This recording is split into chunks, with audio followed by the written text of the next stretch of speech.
I'm pretty sure this was how the conversation went. Hey dude, can I copy off your homework? Yeah, just change some of the answers around so it makes it look different. I'll make it live action even though you need to put 1,000 air quotes around live action. And I'll knock down some of the songs. Good enough.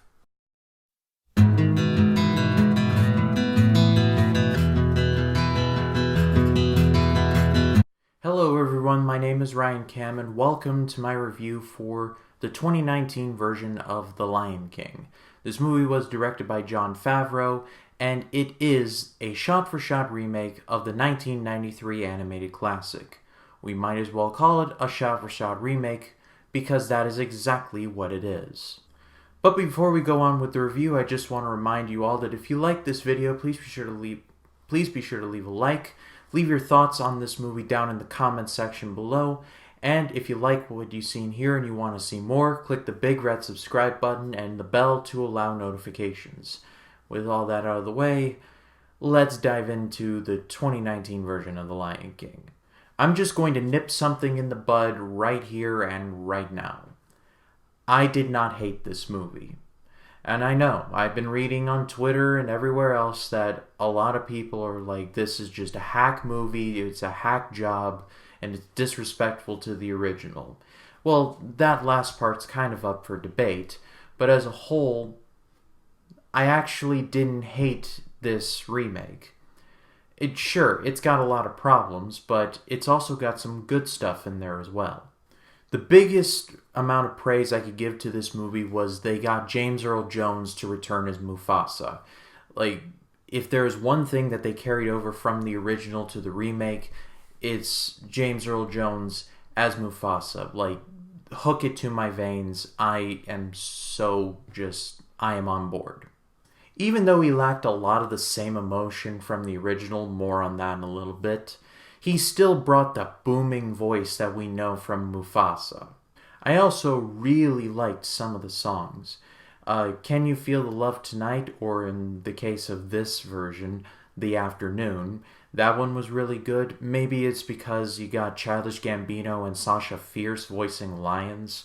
I mean, that's so much talent, I'm surprised something didn't explode.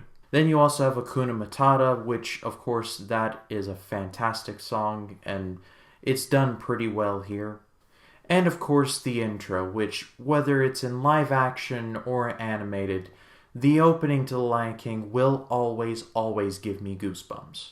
But really where the movie started to fall flat for me was the fact that it pretty much was a shot-for-shot remake. I knew exactly what was going to happen, and normally that's not a bad thing, but considering the fact that the animals in this movie were made to look as realistic to actual animals in real life as possible, all the emotion was pretty much sucked from this movie. The first half of this movie was a chore to sit through.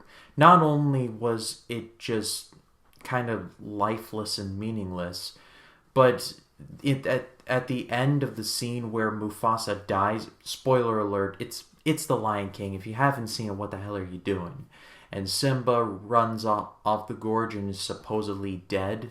There are two hyenas who play off of this running joke that had been going on throughout the first half, where one would stand too close to the other, and the dude was like, literally, personal space, guy, come on now. Really, Mufasa dies, Simba is an outcast, and you cap off the scene with hyenas trying to have a laugh? No. And probably the worst character in this entire movie is Scar. Normally I really like Chiwetel Ejiofor, but he was just generic as hell in this. Even his scar just looked like it was added in post. At least in the original, it looked like a legit scar, and it looked pretty devastating. It looked like it affected him. But in this version, it just looked like it was drawn on with a brown Sharpie. Even when he delivers the infamous "Long live the king" line, I detected no malice whatsoever. It was just, long live the king, bye. But despite all that, at the end of the day, I actually didn't hate this movie. There are some parts that can be enjoyed. there are parts that are actually pretty good. But this movie is still pretty forgettable. The 1993 animated classic will always be just that, an animated classic. And anything that tries to come even close to that will always fall, fail, and die trying. I respect Jon Favreau as a director. I respect what he's done with Iron Man, Chef, his own personal project, and The Jungle Book, the other live-action remake that he's done with Disney.